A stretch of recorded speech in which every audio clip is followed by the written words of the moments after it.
ശംഖുനാദം എന്തോ മന്ത്രിച്ചു, നിളദേവി എന്നെ കൊഞ്ചിച്ചു.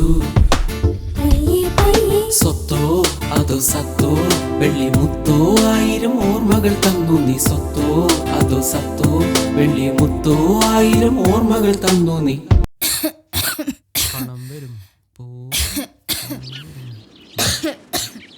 അമ്മയുടെ ചുമയിനി മാറിയില്ല. എവിടെ, അതെന്നെയും കൊണ്ടേ പോവൂ. അല്ലെങ്കിൽ പിന്നെ ഓപ്പറേഷൻ ചെയ്യണം. അതിനുള്ള പണമൊക്കെ എങ്ങനെ ഒപ്പിക്കാനാ? ഞാൻ മാക്സിമം ശ്രമിക്കുന്നുണ്ട്, ഇതുവരെ ഒന്നും ശരിയായില്ല. സാരമില്ലടാ, മരിക്കാനൊന്നും എനിക്ക് പേടിയില്ല. പക്ഷെ അതിനു മുമ്പായി നിന്റെയും നിന്റെ പെങ്ങളുടെയും കല്യാണം കഴിഞ്ഞ് കാണണമെന്നൊരാഗ്രഹമുണ്ട്. എന്താ നിന്റെ അഭിപ്രായം? ഞാനൊരു രമ്യയുടെ കാര്യം പറഞ്ഞിരുന്നില്ലേ? ആ, നിന്റെ കൂടെ വർക്ക് ചെയ്യുന്ന ആ പെൺകുട്ടി രമ്യ. അതെ അമ്മേ, എനിക്ക് അവളെ വിവാഹം കഴിക്കണം എന്നുണ്ട്. അമ്മയുടെ സമ്മതവും അനുഗ്രഹമൊക്കെ ഉണ്ടെങ്കിൽ. എന്താണ് അവളുടെ ജാതി? ഞാൻ അവളുടെ ജാതിയും ചോദിക്കാന്നില്ല. അതെന്താ? ഈ ലോകത്തെ മൊത്തം ജനങ്ങളെ 2 ജാതിയിൽ ഉൾപ്പെടുത്താം. ഒന്ന് പണമുള്ളവൻ, ഒന്ന് പണം ഇല്ലാത്തവൻ. പണമുള്ളവൻ ഏത് ജാതിയായാലും, ഏത് മതമായാലും, ഏത് രാഷ്ട്രീയമായാലും, ഏത് രാജ്യമായാലും വളരെ സന്തോഷത്തോടെ ഹാപ്പിയായി ജീവിക്കുന്നു. പണം ഇല്ലാത്തവൻ ലോകം മുഴുവൻ ഗതികെട്ട് ആർക്കോ വേണ്ടി ജനിച്ച് ജീവിച്ച് മരിക്കുന്നു. ഇക്കാര്യത്തിൽ ഞാൻ അവൾ ഒരേ ജാതിക്കാരാണ്, അത്ര എനിക്ക് അറിയും. ഇതിനിത്ര ചൂടാവാൻ എന്താ ഇരിക്കുന്നത്? ഞാൻ നിന്നോട് സാധാരണഗതിയിൽ ചോദിച്ചോന്നില്ലുള്ളൂ. എന്തെങ്കിലും ഞാൻ നിന്റെ ഇഷ്ടത്തിന് എതിര് നിന്നിട്ടുണ്ടോ? പറ. ഇല്ല. എന്നുവെച്ച് നാളെ തന്നെ കല്യാണം കഴിച്ചിട്ട് വരരുത് കേട്ടോ. വീട്ടിൽ എന്തൊക്കെ പണിയുണ്ട്. പെയിന്റ് അടിക്കണം, ഫ്രിഡ്ജും വാഷിംഗ് മെഷീനും വാങ്ങണം. ഇതൊക്കെ കഴിഞ്ഞിട്ട് പോരെ കല്യാണം? ശരി അമ്മേ. ശരി. ഫ്രിഡ്ജ്, വാഷിംഗ് മെഷീന്, ഇതിന്റെയൊക്കെയുള്ള പൈസ കൂടെ ഞാൻ അങ്ങോട്ട് കാണണം. എനിക്ക് മനസ്സിലാവുന്നില്ല, അച്ഛൻ എന്തിനാ ഈ രാജേന്ദ്രനെ ഇങ്ങനെ സപ്പോർട്ട് ചെയ്യുന്നതെന്ന്. ഇയാളുമായി കൂട്ടുകൂടി ബിസിനസ് നടത്തി അച്ഛൻ ഇതുവരെ എന്തെങ്കിലും ലാഭം ഉണ്ടായിട്ടുണ്ടോ? രാജേന്ദ്രന് കുറച്ച് ബിസിനസ് മൈൻഡ് കുറവാണെന്ന കാര്യം ഞാൻ സമ്മതിക്കുന്നു. പക്ഷെ അവൻ വളരെ ഡീസന്റ് ആണ്. അവൻ ഒരിക്കലും നമ്മളെ പറ്റിക്കില്ല. ഓ പിന്നെ കഴിഞ്ഞ മാസത്തെ മന്ത്ലി സ്റ്റേറ്റ്മെന്റ് അച്ഛനൊന്ന് കാണണമായിരുന്നു. എന്ത് പറ്റി? മൊത്തം കള്ളക്കണക്കാ. കറണ്ട് ചാർജ് കൂടി, സ്വീപ്പർമാർക്ക് 100 രൂപ അധികം കൊടുത്തു, സ്റ്റേഷനറി എക്സ്പെൻസ് കൂടി, എല്ലാം കൂട്ടിയിട്ടാ എഴുതിയിരിക്കുന്നേ. അതൊന്നും കള്ളക്കണക്കല്ല, എല്ലാം സത്യ. പിന്നെ 3 വർഷമായി സ്വീപ്പർമാർക്ക് വല്ലതും കൂട്ടിക്കൊടുത്തിട്ട് അവർക്കൊരു 100 രൂപ കൂട്ടിക്കൊടുത്തത് ഇത്ര വലിയ തെറ്റാ? സമ്മതിച്ചു. ഇത്രയും പൈസ മുടക്കി ഈ പാർക്ക് എന്തിനുണ്ടാക്കി? അതുകൊണ്ട് ആർക്ക് എന്ത് ലാഭം? പക്ഷെ മോളെ, കഴിഞ്ഞ 4-5 മാസമായിട്ട് അവിടെ വിശാൽ എന്ന് പറഞ്ഞൊരു പയ്യൻ ജോലിക്ക് കേറിയിട്ടുണ്ട്. ആള് നല്ല സ്മാർട്ടാ. അന്നിവിടെ വന്ന പയ്യൻ അവനത്ര സ്മാർട്ട് ആയിട്ടൊന്നും എനിക്ക് തോന്നിയിട്ടില്ലേ. ഫുള്ള് ജാടയാ. അവന്റെ 2 മെഗാ സീരിയലാണ് നമുക്ക് കിട്ടിയിരിക്കുന്നത്. അവർ നമ്മുടെ പാർക്കിൽ സെറ്റ് ഇട്ടിട്ടാ അതിന്റെ ഷൂട്ടിംഗ് നടത്തുന്നത്. ഓ, മെഗാ സീരിയലോ? നമുക്ക് മാസം എന്ത് കിട്ടും? ഒരു 10 ലക്ഷം രൂപയെങ്കിലും കിട്ടും. മാത്രമല്ല സിനിമാ രംഗത്തുള്ള പല പ്രഗത്ഭന്മാരും അതിൽ അഭിനയിക്കുന്നുണ്ട്. അതുകൊണ്ട് അവരെയൊക്കെ കയ്യിലെടുത്ത് വിശാല് നമുക്ക് നല്ല ബിസിനസ് ആണ് ഉണ്ടാക്കി തരുന്നത്. ഒരുപാട് പേര് നമ്മുടെ ജ്വല്ലറിയിൽ നിന്ന് കുറെ ആഭരണങ്ങൾ എടുക്കുന്നുണ്ട്. പലരും ഫർണിച്ചറും നമ്മളെ കടയിൽ നിന്ന് തന്നെയാണ് എടുക്കുന്നത്. ഓ, അതേതായാലും നന്നായി. വിശാലിനെ പോലെ 4-5 പേര് നമ്മുടെ കടയിലുണ്ടെങ്കിലേ നമ്മുടെ ബിസിനസ് നന്നായി മുന്നോട്ട് കൊണ്ടുപോകാൻ പറ്റും. അത് എനിക്ക് ഉറപ്പാണ്. ശരി. നോക്ക് വിശാലേ, എനിക്ക് നിന്നോട് വളരെ സീരിയസ് ആയ ഒരു കാര്യം പറയാനുണ്ടായിരുന്നു. പക്ഷേ ഒരു ധൈര്യക്കുറവ്.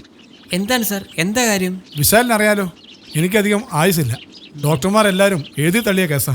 2 അറ്റാക്ക് കഴിഞ്ഞു, 3ാമത്തെ അറ്റാക്ക് പ്രതീക്ഷിച്ചുകൊണ്ടിരിക്കുകയാണ്. എന്തിനാണ് സാർ ഇത്രയും വലിയ മുഖപുര? അതല്ല, ഈ അവസ്ഥയിൽ ഞാനൊരു വിവാഹത്തെക്കുറിച്ച് ചിന്തിക്കാൻ പാടില്ലാത്തതാണ്. പക്ഷേ എന്തോ ഒരു ചിന്ത. സാറിന് ഏതോ ഒരു പെൺകുട്ടി ഇഷ്ടമാണെന്ന് തോന്നുന്നു. പറയൂ സാർ, ആരാണ് ആ കുട്ടി?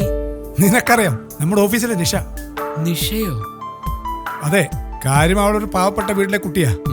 വിവാഹം സ്വപ്നത്തിൽ പോലും കാണാൻ അവകാശമില്ലാത്ത ഒരാളാണെന്നാണ് എന്നോട് അവൾ പറഞ്ഞത്. അപ്പോൾ എനിക്കൊരാലോചന, അവളെ അങ്ങ് വിവാഹം കഴിച്ചാലോ എന്ന്. അല്ല, ഈ വിഷയം നിഷയ്ക്ക് അറിയോ? അവിടെയാണ് വിശാലിന്റെ ഹെൽപ്പ് എനിക്ക് വേണ്ടത്. ശരിക്കും പറഞ്ഞാ എനിക്ക് അവളുടെ അച്ഛനാവാനുള്ള പ്രായമുണ്ട്. എല്ലാ സത്യവും വിശാൽ അവളോട് തുറന്നു പറയണം. എന്നിട്ട് അവൾക്ക് ഈ വിവാഹത്തിന് താല്പര്യമുണ്ടോ എന്ന് അറിയണം. അതെന്ത് പറയാനാണ്, ഞാൻ എത്രയും പെട്ടെന്ന് ആ നിഷയെ കാണുന്നുണ്ട്. കാര്യം ഓക്കെ ആക്കിയിട്ടേ വരൂ, പോരെ? അവളെ നിർബന്ധിക്കണ്ട, താല്പര്യമുണ്ടേ മാത്രം മതി. ശരി സർ, നല്ല വാർത്തയായിട്ട് വരും. ഓക്കെ. നീ നന്നായി ആലോചിച്ചിട്ട് ഉത്തരം പറഞ്ഞാൽ മതി. സംഭവം നടന്നാ നീയും നിന്റെ കുടുംബവും കോടീശ്വരന്മാരാവും. എന്നാലും എനിക്കിത് വിശ്വസിക്കാൻ പറ്റുന്നില്ല. ഒരു കോടീശ്വരനൊക്കെ എന്നെ കല്യാണം കഴിക്കുവോ? ഞാൻ മനസ്സിലാക്കിയെടുത്തോളം രാജേന്ദ്ര സാറിന്റെ ഏക വീക്ക്നെസ് എന്ന് പറയുന്നത് മദ്യപാനമാണ്. സത്യം. മദ്യം കഴിച്ച് ലിവറിന് ഒരുപാട് പ്രോബ്ലം വന്നപ്പോ ഇനി മദ്യം കഴിക്കരുതെന്ന് ഡോക്ടർ ഉപദേശിച്ചതാ. എവിടെ ആള് ബ്രേക്ക്ഫാസ്റ്റ് കഴിക്കുന്നതേ മദ്യമാണ്. അയാൾക്ക് എന്റെ അച്ഛന്റെ പ്രായമുണ്ട്, അതുകൊണ്ട് വിശാലേ അത് ഒഴിവാക്ക്. നോക്ക്, ചിന്തിക്കുമ്പോൾ നെഗറ്റീവായ ഒരുപാട് കാര്യങ്ങളുണ്ട്, അതേസമയം പോസിറ്റീവായ ഒരുപാട് കാര്യങ്ങളും ഉണ്ട്. ഒറ്റയടിക്ക് നിനക്ക് പണക്കാരിയാണ്, പിന്നെ നിന്റെ അച്ഛനും സഹോദരിമാരുടെയൊക്കെ ജീവിത രീതിയൊക്കെ ഒന്ന് മെച്ചപ്പെടുത്താം. പക്ഷേ അയാൾക്ക് 2 അറ്റാക്ക് വന്നതല്ലേ? അത് സത്യമാണ്. പക്ഷെ നീ ആളെ കാര്യത്തിൽ നന്നായി ശ്രദ്ധിച്ചാ മതി. നിലവിലുള്ള അവസ്ഥ എന്താ? നിലവിൽ 3 തൊട്ട് 5 വർഷം വരെ മാക്സിമം ജീവിച്ചിരിക്കുന്ന ഡോക്ടർമാർ പറയുന്നത്. ഞാൻ എങ്ങനെ ചിന്തിക്കണം? ഉടനെ വിധവയാവും അറിഞ്ഞുകൊണ്ട് ഒരാളെ എങ്ങനെ കല്യാണം കഴിക്കാൻ പറ്റും? നീ കല്യാണം കഴിക്കണമെന്നേ ഞാൻ പറയുള്ളൂ. നോക്ക്, അറ്റ്ലീസ്റ്റ് ഈ ഹോസ്റ്റൽ ജീവിതത്തിൽ നിന്ന് നിനക്ക് രക്ഷപ്പെട്ടൂടെ? പിന്നെ നിന്റെ വീട്ടുകാരും രക്ഷപ്പെടും. വിശാല് പറഞ്ഞത് ശരിയാണ്. കുറച്ചു കാലെങ്കിലും സമാധാനത്തോടെ ജീവിക്കാലോ. പിന്നെ സിസ്റ്റർമാരുടെ കല്യാണവും നടത്താം. അപ്പൊ ശരി, എങ്കിൽ പിന്നെ എത്രയും പെട്ടെന്ന് നിന്നെ പെണ്ണ് കാണാൻ വീട്ടിൽ വരുന്നു. വീട്ടിലോ? ഉടനെ കല്യാണം. എന്താ? അയ്യോ, എന്റെ വീട്ടിലേക്കൊന്നും വരണ്ട. അതെന്താ? എന്റെ വീട് കണ്ടാലേ സാർ ബോധം കെട്ട് വീഴും.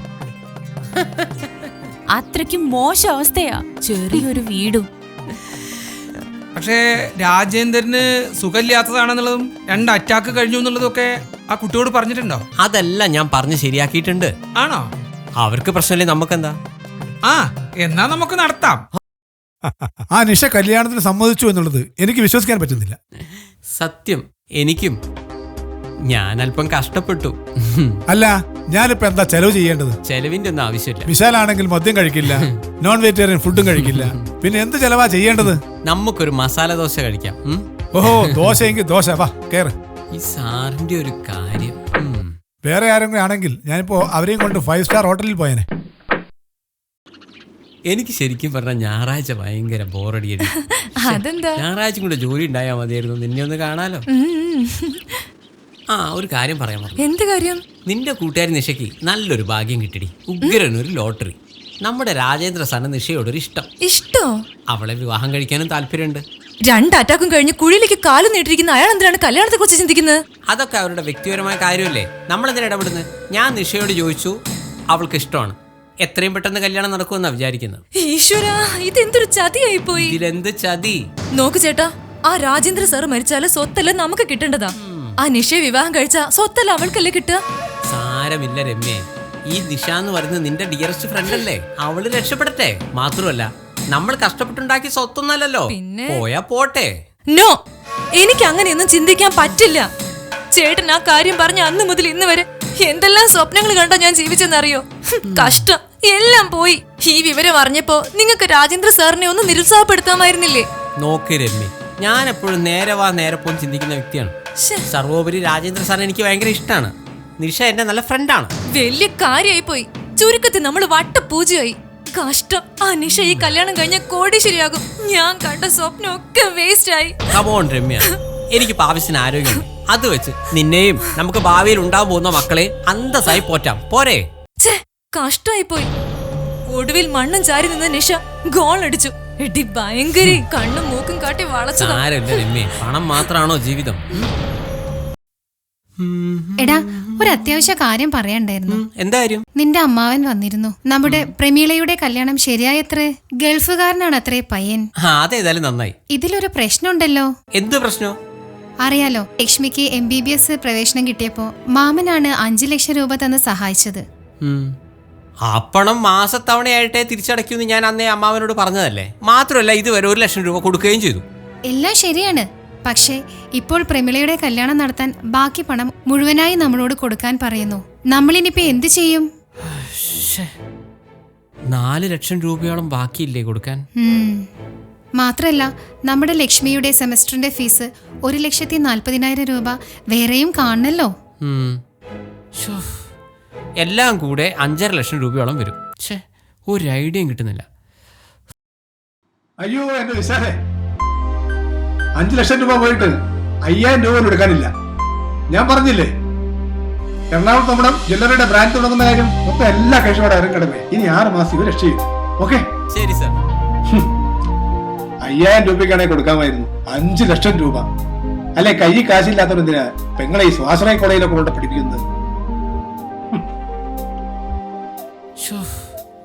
ഇതൊക്കെ ഇപ്പൊ ആരോടാ പോയി ചോദിക്കുക?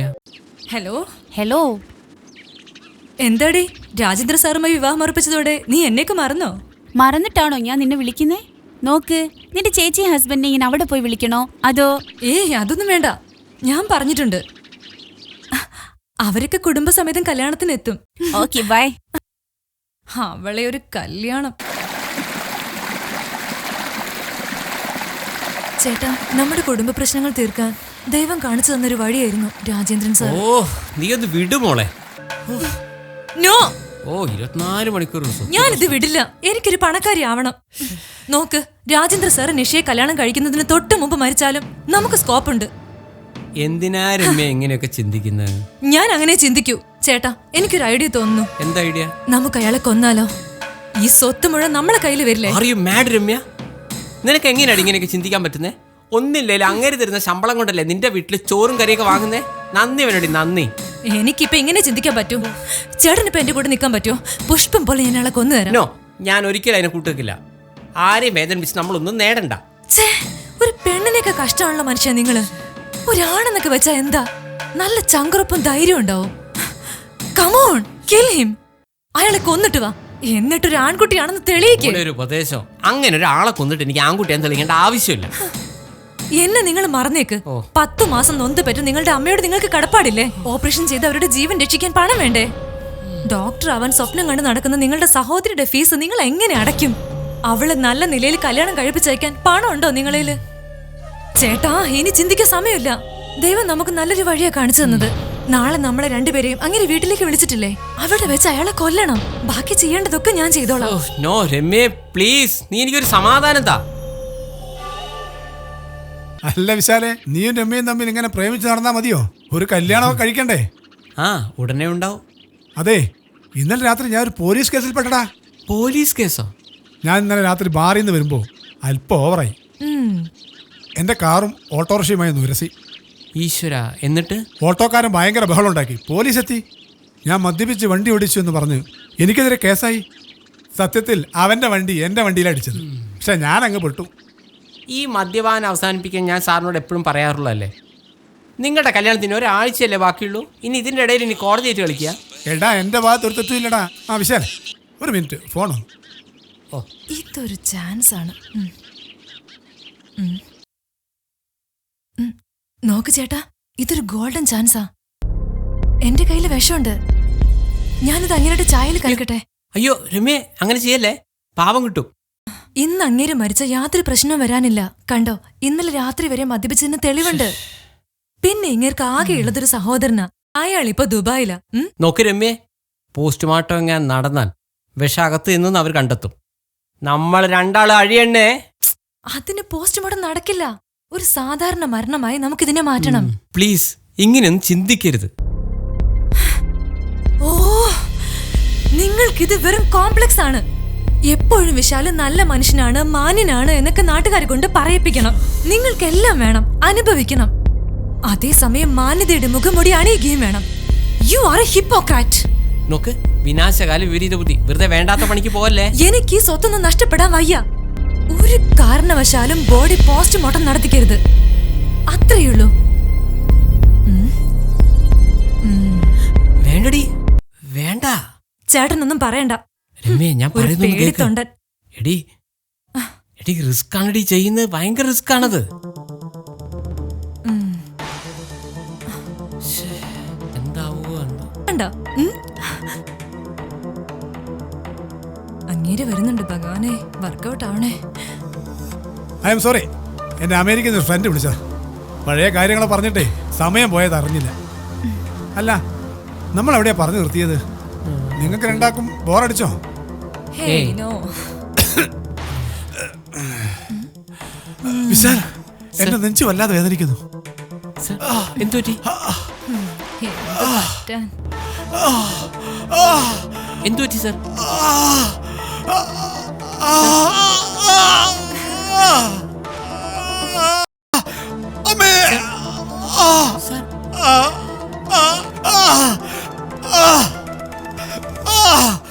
അയ്യോ, ദേ, ആള് കാലിയായി. കാര്യം ഇത്രയുള്ളൂ. പാവായിപ്പോയി. നമ്മൾ ചെയ്ത വലിയ ക്രൂരതയാടി. ആ ചേട്ടാ, കഴിഞ്ഞത് കഴിഞ്ഞു. കക്കാൻ അറിഞ്ഞാ നിക്കാനും പഠിക്കണം. ഇനിയാണ് നമ്മൾ യഥാർത്ഥ ബുദ്ധിയും സ്മാർട്ട്നെസ്സും കാണിക്കേണ്ടത്. നമ്മൾ ഇത് ഹാർട്ട് അറ്റാക്ക് മരണമാക്കി മാറ്റണം. ചേട്ടൻ ആദ്യം അമ്മാവനെ വിളിച്ച് കാര്യം പറ. Hello mama. എന്ത്? രാജേന്ദ്രൻ മരിച്ചോ? ഈശ്വര, എന്തൊരു ചതിയായി പോയത്. നമ്മുടെ രാജേന്ദ്ര സാറ്. മോനെ നോക്ക്. രാജേന്ദ്ര,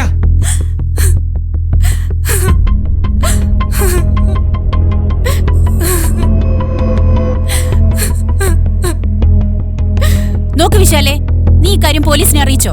ഇല്ല, ഹാർട്ട് അറ്റാക്ക് ആയതുകൊണ്ട് പറയണമെന്ന് തോന്നിയില്ല. പിന്നെ ആളുടെ മാമനും പറഞ്ഞു.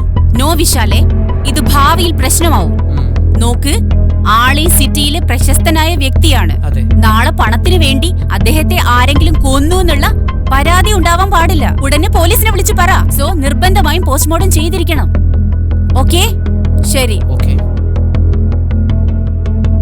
ഈ രാജേന്ദ്രൻ എന്ന് പറയുമ്പോ മദ്യപിച്ച് വാഹനം ഓടിച്ച് സ്ഥിരമായിട്ട് പ്രശ്നം ഉണ്ടാക്കുന്ന ആളാണോ? സാറിന് ഈ മദ്യപാനം നിറഞ്ഞൊരു ദുശീലമേ ഉള്ളൂ.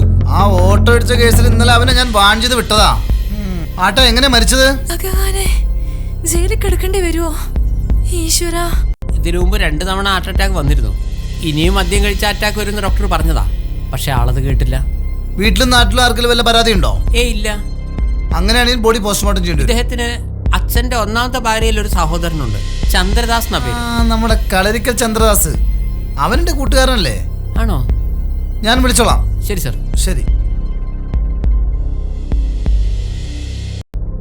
ഞാനാ. പറയടാ. എടാ, നിന്റെ ബ്രദർ മരിച്ചെന്ന് കേട്ടല്ലോ. ഓ, എന്താ ചെയ്യണ്ടേ? ബോഡി പോസ്റ്റ്മോർട്ടം ചെയ്യണോ? ഏയ്, അതിന്റെ ഒന്നും ആവശ്യമില്ല. അവൻ ഫുൾ ടൈം വെള്ളമല്ലേ. ഹാ, നിനക്ക് വേണ്ടെങ്കിൽ എനിക്കും വേണ്ട. അല്ല, നീ എപ്പോഴാ നാട്ടിൽ വരുന്നേ? നീ വന്നിട്ടല്ലേ ബോഡി മറിയാൻ പറ്റുള്ളൂ. എനിക്കിവിടെ ദുബായിൽ ഒരുപാട് പണിയുണ്ട്. ഒരാഴ്ചക്ക് ശേഷം ഞാൻ വരും. നിങ്ങൾ ആ ബോഡി മറവ് ചെയ്തോ? ശരി, നാല് നീ നാട്ടിലെത്തി കഴിഞ്ഞ് എന്നെ വിളിക്ക് കേട്ടാ. ഓക്കെ. ഓക്കെടാ.